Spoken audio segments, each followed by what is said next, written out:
مين هم الملوك الأربعة اللي حكموا الأرض من مشرقها لمغربها؟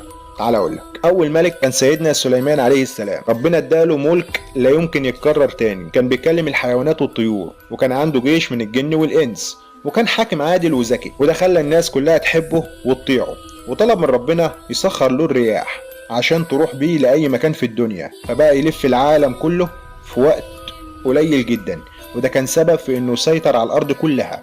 الملك الثاني كان ذو القرنين، وكان حاكم عادل وقوي، رحل من شرق الارض لغربها، كان بينشر العدل ويعمر الارض. ربنا اداله قدرة كبيرة في انه يبني سد قوي بين شعبين كبيرين اللي هم يأجوج ومأجوج عشان يحمي الناس منهم.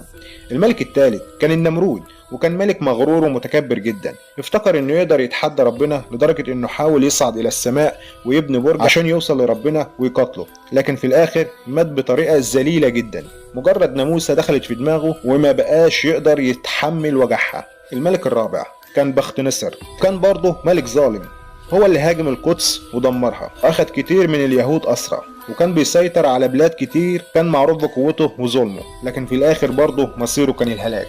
صلوا على خير شفيع لنا يوم القيامة.